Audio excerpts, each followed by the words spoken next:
Okay, it's back. The brand new TLR 22X-T, a 110 scale electric two-wheel drive stadium truck, and just got released basically like yesterday. I spent the weekend putting this thing together. Super excited to show this off and talk about the build. So first off, it does not come with any wheels, tires, or a body or anything like that, so you will have to buy those. I'm actually running the brand new Proline Sector body. I think also the Axis body will fit, but this is a brand new body that was released specifically for this truck, so it fits perfectly fine, works really well.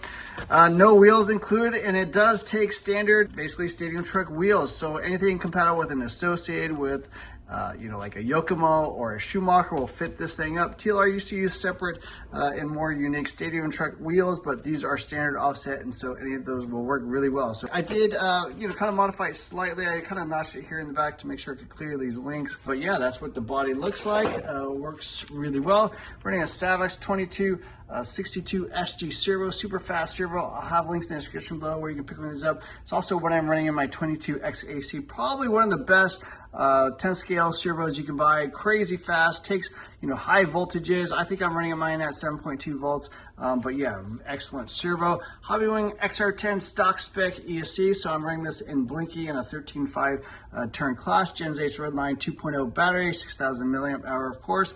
Team Powers Titanium 13.5 turn motor, aluminum fan, and a Sandwell RX 481 receiver, which I have running on my MT44.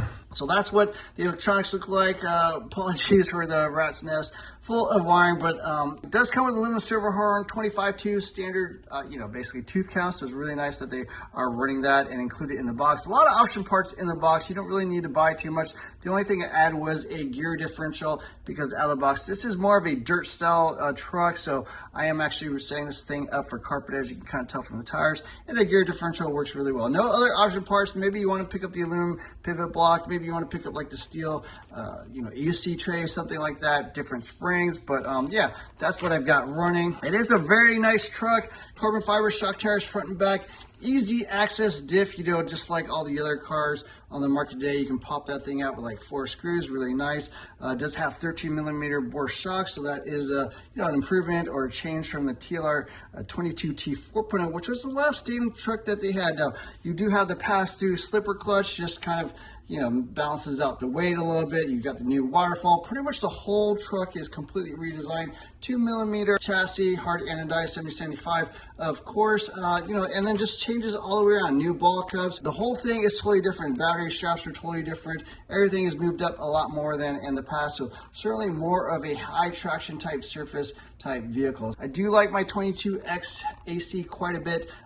Phenomenal changes. They did redesign, basically the whole car is completely new, and that's why they have the new designation, the X Series. Basically long arm suspension, different ABCD blocks, of course, or CD blocks.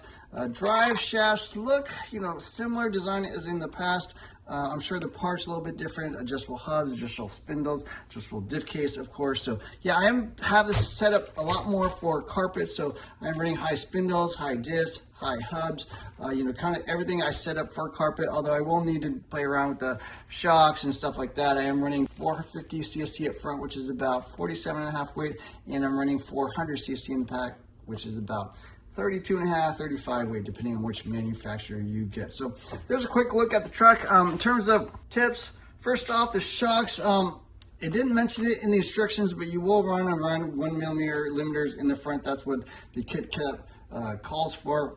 Also, make sure here on the rear drive shafts, there are a lot of different positions you can actually mount the drive shaft in these axles. So there are 4 different positions. Make sure you use the right one, because that is something you could kind of screw up pretty easily. And then in addition to your standard 2.5 millimeter, 2 millimeter, or 1.5 millimeter hex drivers, you want to make sure you have this guy a 0.05 inch hex driver. So you do actually need that for the screws inside the shocks, basically to tighten down the shock pistons. A little bit unusual that you will need that, but something not too common in a lot of people's toolkits. Everything I would recommend is actually soaking the O-rings or X-rings in some shock oil before you install them. So that's just kind of a traditional TLR thing. The shock O-rings or X-rings are designed to swell up, kind of expand. So yeah, out of the box, it might be a little bit loose, and then until they kind of swell up and seal, they might leak a little bit, but soak them a little bit, mount them, and then after a couple days, I think they will be quite fine. Honestly, TLR has always been my favorite brand of stadium trucks, starting from the 2.0 that I had the 3.0 and the 4.0. Super excited to take this thing out and drive at the carpet truck. So yeah, anyways, quick look at that truck. Hope you enjoyed this video. Don't forget to hit the like, share, subscribe buttons. Look for more videos soon. Thanks for watching.